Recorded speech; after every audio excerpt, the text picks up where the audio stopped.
Assalamualaikum warahmatullahi wabarakatuh. Shalom, Om Swastiastu, Namo Buddhaya, Salam Kebajikan, Rahayu.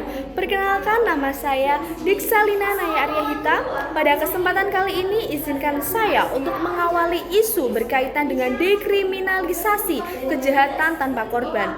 Perlu diketahui, dekriminalisasi tanpa korban atau biasa yang disebut victimless crime merupakan pendekatan kebijakan yang mengurangi atau menghilangkan sanksi pidana yang dianggap tidak memiliki korban secara langsung. Dekriminalisasi biasanya ilegal, tetapi penanganannya beralih dari pidana ke sanksi yang lebih ringan. Dengan tersebut tidak menutup kemungkinan bahwa hal tersebut tidak menimbulkan korban-korban yang dirugikan. Pada pasal 281 sampai 282 KUHP yang menyatakan bahwa kriminalisasi tanpa korban melibatkan pelanggaran norma kesusilaan yang mungkin tidak menimbulkan kerugian langsung bagi orang lain. Namun apakah ini benar? Kita lihat hal tersebut dapat memicu dampak tersembunyi pada individu seperti kerusakan fisik dan mental yang menyebabkan masalah kesehatan yang serius hingga kematian. Kecanduan dapat menghilangkan kemampuan untuk membuat seseorang hilang dalam bisa membuat keputusan rasional dan merdeka.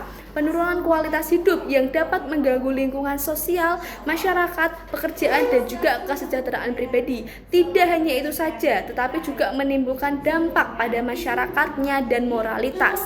Penyebaran masalah sosial yang dapat merugikan diri sendiri maupun orang lain sehingga memicu untuk melakukan kejahatan untuk membiayai kebiasaannya, yang dimana dapat juga meningkatkan resiko untuk melakukan pinjol ataupun peminjaman secara offline yang dimana tidak dibayar sehingga dapat memicu masalah sosial yang lebih besar. Selain itu juga membuka pintu gerbang untuk melakukan kejahatan-kejahatan yang lain seperti mencuri, seperti dia melakukan pembobolan baik secara online maupun secara offline. Contohnya pada narkoba dan juga perjudian.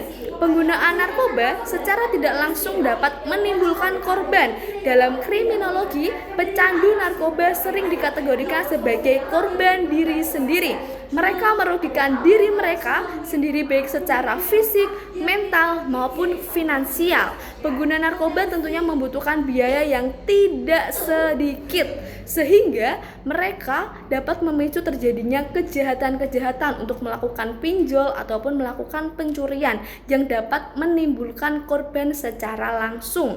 Maka dari itu, bagaimana dengan nasib keluarga mereka yang kesulitan dalam melangsungkan kehidupan hidup apabila kehidupannya tidak dipenuhi secara finansial? Tidak hanya itu, mereka juga terbebani secara mental dan psikis dan juga pandangan dari orang lain terhadap keluarga mereka. Bagaimana dengan nasib anak-anak mereka yang tidak bisa mendapatkan fasilitas kesehatan dan pendidikan yang baik dan tidak dapat bersekolah layaknya anak-anak umum di usianya? Maka dari itu, saya dengan tindakan dekriminalisasi kejahatan tanpa korban dengan lantang mengatakan bahwa saya sangat-sangat tidak menyetujuinya dan itu hal yang tidak dibenarkan, karena contoh kasus di atas menunjukkan bahwa hal tersebut dapat menciptakan korban secara berkesinambungan, bahwa pengguna narkoba juga memicu terjadinya bunuh diri akibat frustasi dan kecanduan yang tidak bisa dihilangkan. Maka dari itu yang frustasi tidak hanya keluarga korban saja, namun bagaimana dengan tetangga dan masyarakat lainnya yang melihat keadaan tersebut.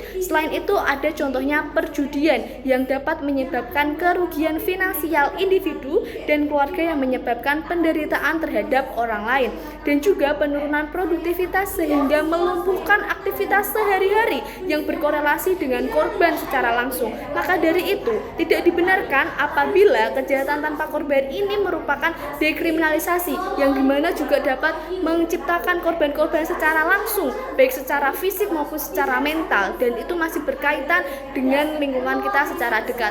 Maka dari itu saya dengan lantang mengatakan bahwa saya menolak dengan adanya mosi dekriminalisasi kejahatan tanpa korban. Dari itu saya Diksalina mohon undur diri. Terima kasih.